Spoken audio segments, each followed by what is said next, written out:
Yes, hi everyone, how are you? I hope you will be good and always I wish you for being a good. So let us we will start mathematics class 10. So आज friend मैं आपसे ये बात कर रहा हूँ कि ये कुछ इम्पोर्टेंट टॉपिक है आपका क्लास 10 के लिए। क्लास 10 का मैथमेटिक्स के लिए कुछ इंपॉर्टेंट टॉपिक है, उसी टॉपिक पे मैं आपसे बात करूंगा। वो टॉपिक मेरा यही होगा कि यहाँ पे एक संख्या, कुछ टॉपिक पे मैं आपको ऑलरेडी जो यहाँ पे ब्लैक बोर्ड पे दिख रहा होगा उसी टॉपिक से रिलेटेड मैं आपसे कुछ डिस्कशन करूंगा और इसी टॉपिक पे कुछ कंसेप्ट्स हैं, उस कंसेप्ट को मैं डेवलप करूंगा, ताकि इससे फ़ायदा क्या होगा कि आपको जब कभी भी किसी भी कंपटीशन के एग्ज़ाम में बैठेंगे या स्कूल के एग्ज़ाम में बैठेंगे या किसी कोचिंग के एग्ज़ाम में बैठेंगे तो वहाँ से आपको पूरा हेल्प करेगा। तो मैं देख लेता हूँ क्या क्या टॉपिक है आपका। पहला है परिमेय संख्या, दूसरा है आपका भिन्न, और तीसरा आपका है परिमेय संख्याओं का योग। 4 नंबर में हम लोग कवर करेंगे, सरल करें कुछ होगा उसको सरल करने के लिए। उसके बाद हम लोग अगले टॉपिक पे देखते हैं यहाँ पे कि एक चर वाले रैखिक समीकरण, और दूसरा है कि 2 चर वाले रैखिक समीकरण। तीसरे में हम लोग बात करेंगे समीकरण का, इक्वेशन पे बात करेंगे। उसके बाद हम लोग गुणनफल ज्ञात करेंगे। उसके बाद हम लोग बीजीय व्यंजक का गुणनफल देखेंगे। फिर उसके बाद हम लोग क्षतिवृत्ति देखेंगे और उसके बाद हम लोग परिमाप देखेंगे। इन सब सारे टॉपिक पे आज हम लोग 1 बाय 1 करके बात करने वाले हैं। तो देखते क्या है, सबसे पहले मैं यहाँ पे आपसे बात करते हुए चलूँ कि परिमेय संख्या, परिमेय संख्या और दूसरा आपका है भिन्न। पहले इस दोनों के बीच में जो रिलेशन है, इस रिलेशन को मैं क्लियर करते हुए चलूँ कि what is the difference between rational number and fraction, कि रेशनल नंबर और फ्रैक्शन के बीच में क्या डिफरेंस है, इस डिफरेंस पे मैं आपसे बात करूंगा। और उसको हिंदी में अगर मैं बात करूँ आपसे कि परिमेय संख्या और भिन्न में क्या बेसिक डिफरेंस है, वो डिफरेंस अगर आपको क्लियर हो जाएगा तो फिर आपको रेशनल नंबर और मतलब परिमेय संख्या और भिन्न पढ़ना बिल्कुल आपके लिए आसान हो जाएगा। तो मैं बात करता हूँ आपसे कि परिमेय संख्या, परिमेय संख्या के बारे में ये बताया जाता है कि ये p/q के रूप में होना चाहिए और q नॉट इक्वल टू 0 होना चाहिए। सेम यही चीज आपको भिन्न में भी बताता है कि भिन्न में भी आपका p/q के रूप में होगा और यहाँ पे q नॉट इक्वल टू 0 होगा। ठीक, ये दोनों तो आपका सिंगल है, ये भी वही चीज कह रहा है, ये भी वही चीज कह रहा है, लेकिन दोनों में क्या बेसिक डिफरेंस क्या है, उस डिफरेंस में आपसे बात करूंगा आज कि परिमेय संख्या ये कब बन जाता है और ये भिन्न कब बन जाता है। तो इस परिमेय संख्या के अंदर में जो चीज आपको मिलेगा यहाँ से कि पॉजिटिव नंबर और निगेटिव नंबर, ये दोनों एक साथ में आपको दिखेंगे। जहां पे भी आप परिमेय संख्या की बात करेंगे वहां पे पॉजिटिव नंबर और निगेटिव नंबर एक साथ में मिलेंगे। जैसे मैं एग्जांपल लेकर के आपसे बात कर सकता हूँ यहाँ से कि -1/2, ओके, 3/4, -5/10, ये सब के सब नंबर आपका परिमेय संख्या कहलाएगा। ओके, क्योंकि यहाँ पे -1/2 है, 3/4 है, और 3/4 क्या है, पॉजिटिव नंबर है, -5/10 ये आपका निगेटिव नंबर है। तो ये सब नंबर आपके पास में क्या कहलाएगा, परिमेय संख्या कहलाएगा। लेकिन भिन्न के अंदर की मैं बात करूं तो इसमें सिर्फ आपका पॉजिटिव नंबर ही आएगा, पॉजिटिव नंबर ही आएगा इसके अंदर में। पॉजिटिव नंबर जैसे 1/2 आ गया, 5/2 आ गया, 7/10 आ गया। अच्छा, ये आपको समझने वाली चीज है कि भिन्न के अंदर में पॉजिटिव नंबर ही क्यों आएगा, इसमें निगेटिव नंबर क्यों नहीं आ रहा। इसको समझने के लिए आप ये समझेंगे कि भिन्न का मतलब होता है फ्रैक्शन, फ्रैक्शन का मतलब होता है डिवाइड करना, बांटना। किसी चीज को आप बांटते हैं अपने फ्रेंड सर्कल में, अपने किसी भी आसपास के फ्रेंड सर्कल में आप उसको बांटते हैं। ओके, तो बांटने का मतलब कि कुछ ना कुछ पार्ट उसको आप दे रहे हैं, यही चीज कहलाता है ना बांटना। अगर मैं बोलूंगा कि आप 1 रुपये मैंने आपको दिया, बोला कि 2 फ्रेंड के अंदर में आप इसे बांटे, तो क्या करेंगे कि उस 1 रुपया को 2 पार्ट में हम डिवाइड करेंगे तो 50 पैसे आपको मिलेंगे। 50 पैसे एक फ्रेंड को देंगे, 50 पैसे एक फ्रेंड को देंगे। ठीक, तो इस तरह से आप उसको जो दे रहे हैं, वो जो संख्या आप जो अमाउंट उसे आप दे रहे हैं, वो आपका अमाउंट क्या है, पॉजिटिव नंबर में, वो अमाउंट आपका निगेटिव नंबर में नहीं है। तो इसी तरह से मैं कह सकता हूँ क्या कि भिन्न के अंदर में जो भी चीज मैं देख रहा हूँ वो हमेशा पॉजिटिव नंबर होगा। मतलब पॉजिटिव नंबर में पॉजिटिव नंबर से आपको भाग देना पड़ेगा, पॉजिटिव नंबर में पॉजिटिव नंबर से भाग देना पड़ेगा, पॉजिटिव में पॉजिटिव से भाग देना पड़ेगा। तो जाहिर सी बात है कि आपको यहाँ से पॉजिटिव नंबर ही मिलेंगे। ओके, मतलब बांटने की जब भी बात चलेगी, भिन्न की जब भी बात चलेगी, आपको वहां पे आपको पॉजिटिव नंबर ही होंगे और उस पॉजिटिव नंबर को आपको भाग देने की जरूरत है। ठीक, तो यहाँ से भिन्न आपका क्लियर हो जाएगा। इसमें एक टाइप का क्वेश्चन क्या बनता है कि अगर एक बॉक्स है, उस बॉक्स के अंदर में पॉजिटिव नंबर और नेगेटिव नंबर दोनों एक साथ में अगर आते हैं, यहाँ से -1/2, 5/9, -6/3, 4/2 और -1/10 इस तरह का नंबर है। देन अगर आपसे ये पूछा जाएगा कि यहाँ से इस बॉक्स से आप रेशनल नंबर को अलग करें और फ्रैक्शन को अलग करें, तो रेशनल नंबर को अलग करने के लिए आप यही करेंगे कि ये सब के सब आपका रेशनल नंबर के अंदर में आ जाएगा। मतलब ये सब के सब जितने भी है वो पूरा का पूरा आपका परिमेय संख्या हो जाएगा, ठीक।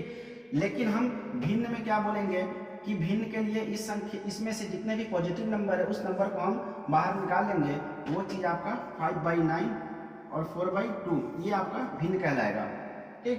तो शायद आपको समझ में आ गया होगा कि रेशनल नंबर क्या है और फ्रैक्शन क्या है, परिमेय संख्या क्या है और भिन्न क्या है, ठीक ना। तो हम एक डेफिनेशन क्रिएट करेंगे यहाँ पे कि all part of fraction we can say rational number but all rational can't be fraction. मतलब भिन्न का जितना भी पार्ट है वो सब के सब रेशनल नंबर हो सकता है, हो जाएगा, लेकिन सारा रेशनल नंबर आपका फ्रैक्शन नहीं होगा, ओके।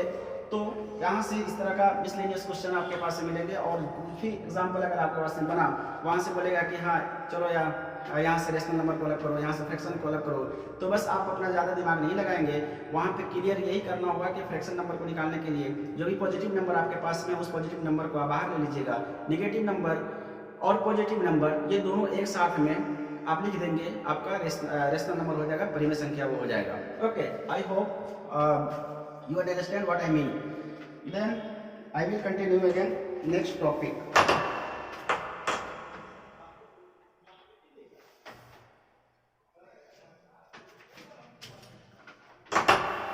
अगले टॉपिक में मैं आपसे बात करता हूँ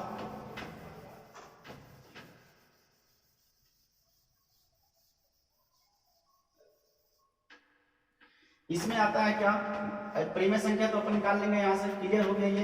अब मैं बात करता हूँ भिन्न का योग करना पड़ेगा। जैसे मैंने आपको यहाँ पे दिया क्या, भिन्न तो आपको पता है ना कि जो p/q के रूप में होगा और q नॉट इक्वल टू 0 होगा, मतलब ये हमेशा आपका पॉजिटिव नंबर में होगा। तो जाहिर सी बात है कि इसके अंदर में अगर आपको भिन्न का क्वेश्चन कर रहे हैं तो भिन्न का जोड़ आएगा, भिन्न का घटाव आएगा, भिन्न का गुना आएगा, भिन्न का भागा आएगा, तो सारा चीज आप बड़ी आसानी से इसको कर लीजिएगा। जैसे मैं कुछ क्वेश्चन में बात करता हूँ आपसे, 1/2 + 1/3 इसको आपको सोल्व करना पड़ेगा।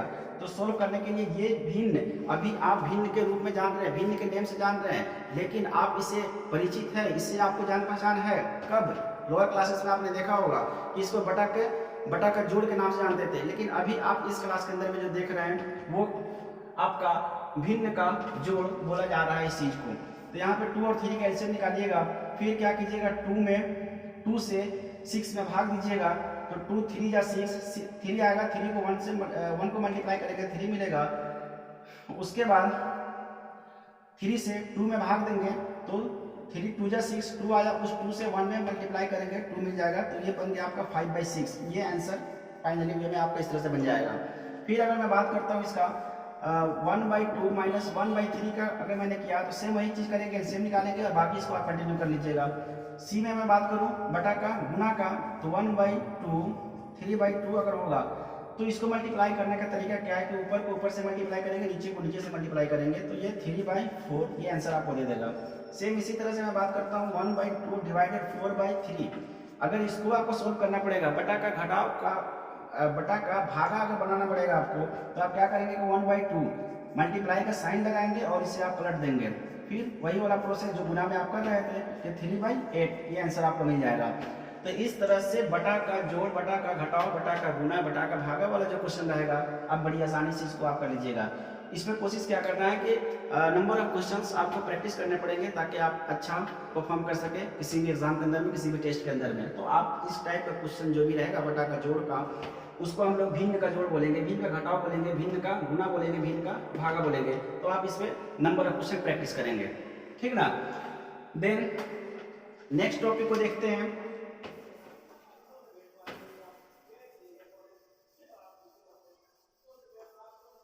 नेक्स्ट टॉपिक यहां पे मेरा क्या है कि परिमेय संख्या का योग, परिमेय संख्या का योग। अब जाहिर सी बात है कि परिमेय संख्या का योग का मतलब ये बोला, परिमेय संख्या अगर बोल रहा है तो उसे पॉजिटिव नंबर और नेगेटिव नंबर दोनों की बात कर रहा है ना। तो जब दोनों की बात कर रहा है तो उस तरह का केस बनेगा और उसको फिर बटा के जोड़ के हिसाब से आप इसको सॉल्व कर दीजिएगा। तो ये बन जाएगा आपका -1/2 + 1/3, ये चीज है आपका। अभी आप देख रहे थे कि भिन्न का जोड़ जो देख रहे थे आप इस तरह से बना रहे थे, अब ये माइनस मैंने लगा दिया, तो इसी चीज को हम परिमेय संख्या के रूप में बोल रहे हैं। क्यों बोल रहे हैं? क्योंकि इसमें प्लस और माइनस दोनों है।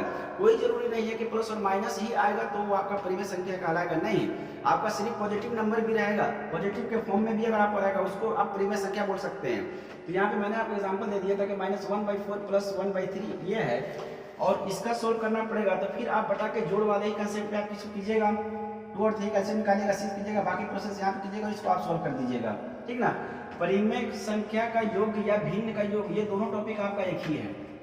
ओके, तो शायद यहाँ से आप क्लियर हो जाइएगा और नंबर ऑफ क्वेश्चन प्रैक्टिस कीजिएगा, बड़ी आसानी से इसे बना लीजिएगा। मैं बात करता हूँ कि सरल करें, एक टॉपिक आएगा। अब सरल करने का मतलब क्या कि कोई भी क्वेश्चन आपके पास में दिया हुआ उसको सरल करने की बात करेगा। ओके, मतलब उसको सोल्व करने की बात करेगा, उसको हल करने की बात करेगा। क्वेश्चन कुछ भी रहा, यहाँ पे अगर मैं बात करूँ कि 2 × -3, अगर ये क्वेश्चन है, ओके, ये क्वेश्चन है 2 × -3, उसके बाद ये इसको सोल्व करना है, इसको सरल करना है, तो प्लस और माइनस हो जाएगा और ये 6 हो जाएगा, -6 हो जाएगा ये, ठीक। इसमें मैं एक चीज आपको बताते हुए चलूं कि इस सरल करने वाले क्वेश्चन में मतलब कि ज्यादातर मल्टीप्लाई क्वेश्चन आ गया या डिवाइड क्वेश्चन आ गया, जिसका भी क्वेश्चन आए आपको मल्टीप्लाई क्वेश्चन पे फोकस करना है। इसमें 4 फॉर्मूला आपने देखा होगा कि plus into plus equal to plus, minus into minus equal to plus, minus into plus equal to minus, और plus into minus equal to minus. ये 4 फॉर्मूला है, ओके। और इस 4 फॉर्मूले का यूज हमें कहाँ पे करना है, कहाँ पे नहीं करना, अगर ये चीज़ हम जान जाते हैं आसानी से तो हमें प्रॉब्लम नहीं होगी किसी भी क्वेश्चन को करने के लिए। तो पहले मैं आपको बताऊं कि where we can use this formula and where we can't use this formula. So first of all we have need to know where we can and where we can't. Okay, तो आपको देखना पड़ेगा क्वेश्चन के अंदर में, जब भी question को, जिस क्वेश्चन को आप अगर फेस कर रहे हैं उस क्वेश्चन में अगर आपको ब्रैकेट दिखाई दे रहा है, उस क्वेश्चन में अगर मल्टीप्लाई का साइन दिखाई दे रहा है, उस क्वेश्चन में अगर डॉट दिखाई दे रहा है, ये 3 चीज अगर दिखाई दे रहा है तो इस क्वेश्चन का यूज आप करेंगे। Otherwise you can leave this formula, दूसरे जगह पे आप इस फॉर्मूले को आप भूल जाएंगे। जैसे मैं एग्जांपल के साथ आपसे बात करते हुए चलूं कि -2 × -3, ये यहाँ ब्रैकेट दिख रहा है, तो ये माइनस और ये माइनस, ये क्या बना देगा आपका प्लस बना देगा, और 2 × 6, ये 6 + 6 के रूप में आंसर आपको मिलेगा। प्लस तो हम लोग लिखते नहीं है, वो अलग बात है, लेकिन +6 के रूप में ये आंसर आपको देगा। लेकिन -2 और +3 ये क्वेश्चन आपके पास में है, यहाँ पे ना तो मुझे ब्रैकेट दिखाई दे रहा है, ना तो मुझे मल्टीप्लाई का साइन दिखाई दे रहा है, ना मुझे डॉट का साइन दिखाई दे रहा है, तो फिर हम करेंगे क्या, यहाँ पे इस फॉर्मूले का यूज नहीं करेंगे। अब इसको कैसे सोल्व कीजिएगा, इस टाइप का क्वेश्चन को सोल्व करने के लिए आपको ये करना पड़ेगा कि माइनस वाले पार्ट को आप कर्ज के रूप में समझेंगे, प्लस वाले पार्ट को आप अपना समझेंगे कि वो चीज़ आपके पास में है। सपोज आपने -2 रुपया कर्ज लिया और 3 रुपीज़ आपने लेकर के उसके पास में गया और उसको पे किया, तो पे करने के बाद में जब आपको 2 रुपया वाले को 3 रुपया आप दे रहे हैं, तो जाहिर सी बात है कि वो आपको 1 रुपया वापस करेगा, तो यहाँ से +1 आपको मिल जाएगा। ओके, सेम इसी तरह से मैं बात करूं कि अगर आप -10 रुपया कर्ज लिए हुए हैं, 2 रुपया आप उसे दे रहे हैं, 2 रुपया उससे आप दे रहे हैं, तो जाहिर सी बात है कि आप वहाँ पे अपना कर्ज पूरा अदा नहीं कर पा रहे हैं, कुछ ना कुछ वहाँ पर ड्यू है आपके पास में अभी भी। तो वो कितना ड्यू है, तो यहाँ से आप -8 रुपीज़ अभी आप ड्यू में चल रहे हैं। ठीक, बात अब ये आती है कि सर अगर पॉजिटिव, इस क्वेश्चन को मैं दूसरे तरीके से जानता हूँ, दूसरे तरीके से कर रहा हूँ कि जो साइन बड़े नंबर के साथ में लगा हुआ है वही साइन माइनस करने के बाद में हम उस आंसर में उस साइन को लगा देंगे। ये ठीक है, अच्छी बात है, but you will confuse sometimes, आप कभी कभी कंफ्यूज कर जाएंगे। लेकिन अगर ये कर्ज के सेंस में इसे आप समझ रहे हैं, कर्ज के सेंस में अगर आप इसे ले रहे हैं तो आप कभी भी कंफ्यूज नहीं करेंगे। -10 रुपया का मतलब कि आपके ऊपर में कर्ज है, आपने किसी से, दुकानदार से 10 रुपया कर्ज लिया है, 2 रुपया आप उसे दे रहे हैं, फिर भी आप कर्ज में ही है अभी और -8 रुपया कर्ज में है।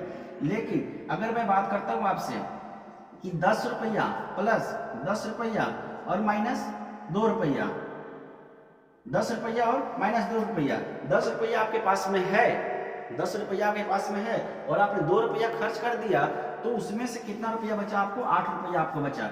मतलब इसको ऐसे कर सकते हैं कि -2 + 10 ये क्वेश्चन अगर इस तरह से लिखा हुआ है कि आपके पास में 10 रुपया है और 2 रुपया आपने खर्च कर दिया, तो अभी भी आपके पास में कुछ ना कुछ पैसे बचे हैं, क्योंकि आपने अपने 10 रुपये में से सिर्फ 2 रुपया ही खर्च किया है। तो आपके पास बचा कितना है, वो 8 रुपया आपके पास में बचा है।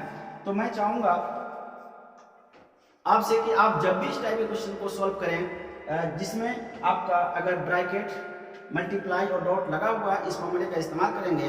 अदरवाइज दूसरे जगह का दूसरे टाइप का क्वेश्चन अगर आप बनाएंगे तो वहाँ पे आप सारे क्वेश्चन को कर्ज के सेंस में लेकर के बनाइएगा। वहाँ से आपका जो ये कंसेप्ट है बिल्कुल अच्छा होगा और अच्छे से क्वेश्चन को बना पाइएगा, कन्फ्यूजन आपके पास में नहीं रहेगी। अगर कर्ज वाले कंसेप्ट आप बना रहे हैं तो मुझे लगता है कि शायद आप बड़ी आसानी से उसको समझ पाइएगा। साइन वाले में थोड़ा बहुत प्रॉब्लम आपको होगा कि हाँ बड़ा का साइन है, छोटा का साइन है, जोड़े या घटाए, क्या करे, किस तरह करे, शायद उसमें थोड़ा बहुत कन्फ्यूजन है। तो आपको क्वेश्चन बनाने से मतलब है आप क्वेश्चन बनाइएगा, सही होना चाहिए, ठीक ना। आपका जो आंसर है वो आपके आंसर शीट पे दिखता है, ना कि आप क्या जान रहे नहीं जान रहे, उससे कोई मतलब नहीं होता है। आप किस मेथड से बना रहे हैं, कौन सा टेक्नोलॉजी से आप बना रहे हैं, कौन सा कंसेप्ट से आप बना रहे हैं, वो चीज़ आपके लिए है। तो आपको चाहिए आंसर देना और समझ करके आंसर देना। तो मुझे लगता है कि शायद इस मेथड से बड़ी आसानी से आप समझ पाएंगे। ओके, मैं बात करता हूँ आपसे दूसरे टॉपिक पे। दूसरे टॉपिक का जो क्वेश्चन है कि एक चर वाला रैखिक समीकरण और 2 चर वाले रैखिक समीकरण, क्या है क्वेश्चन पे देख लें। एक चर वाला रैखिक समीकरण और 2 चर वाले रैखिक समीकरण, है ना।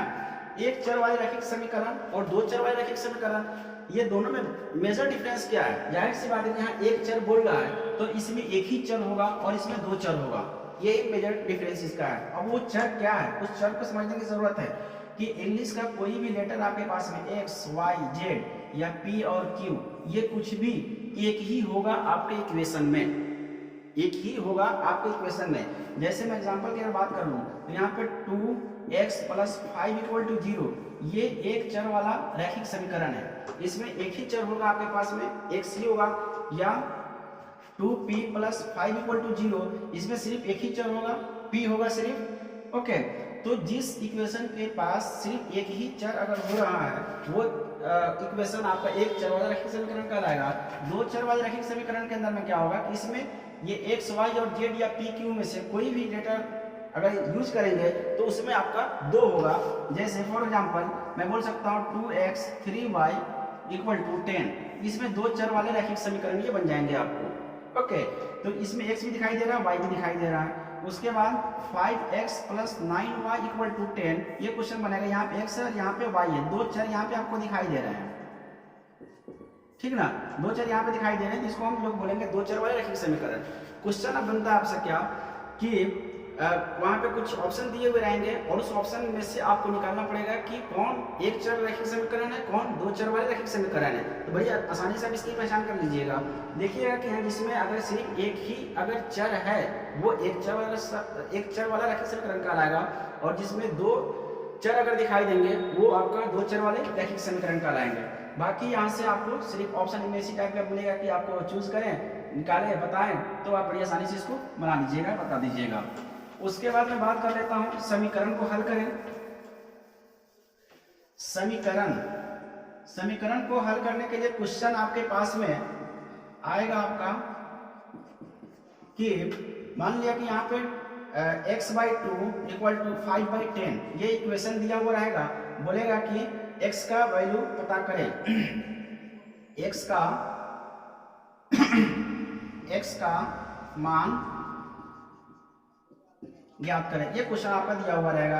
तो आप करेंगे क्या, यहाँ से इक्वेशन को लिखिएगा x/2 = 5/10, इसको क्रॉस मल्टीप्लाई कीजिएगा तो ये 10 × x = 5 × 2, ये हो जाएगा 10x = 10, तो x = 10/10, ये कट जाएगा, x = यहाँ से 1 बन जाएगा आपका। मतलब इस टाइप का क्वेश्चन कुछ भी रहेगा, आप इसको इस तरह से बना लीजिएगा। इसमें कुछ भी क्वेश्चन हो सकता है, ये तो आपका ऐसा दिया हुआ है। यहाँ पे 2x + 10 = 0, ये भी आप एक चर रैखिक समीकरण का एग्जाम्पल है।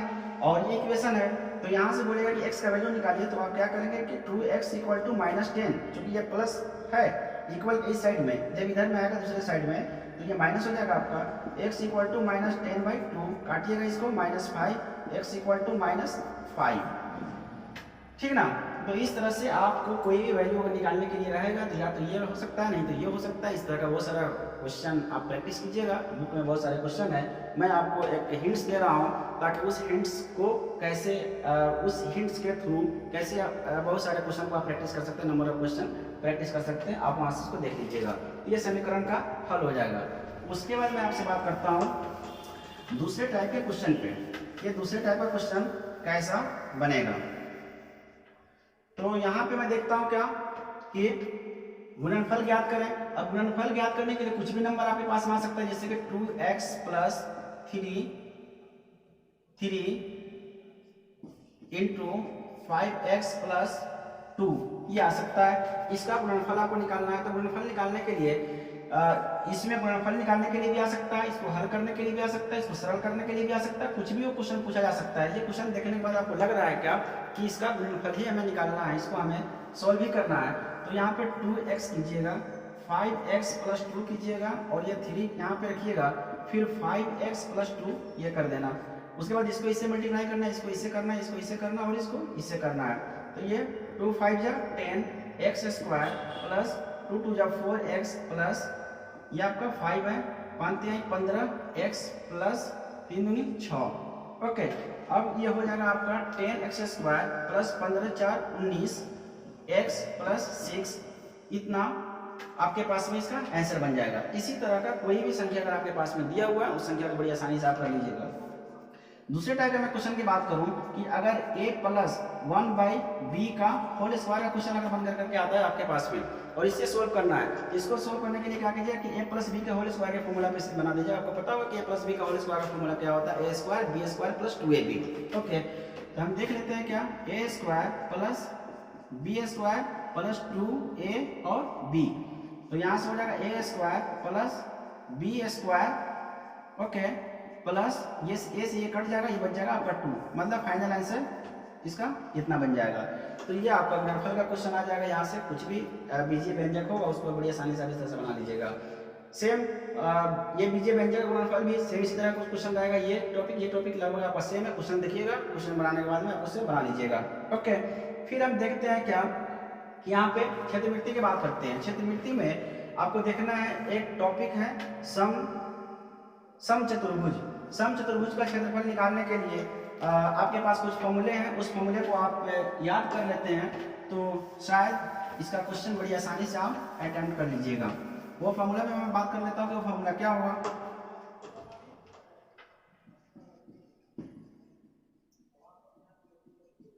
समचतुर्भुज का क्षेत्रफल इक्वल टू 1/2 समांतर भुजाओं का योगफल गुना ऊंचाई। एक फॉर्मूला तो ये बन जाएगा। दूसरा फॉर्मूला आपके पास में इसका बन जाएगा आधार गुना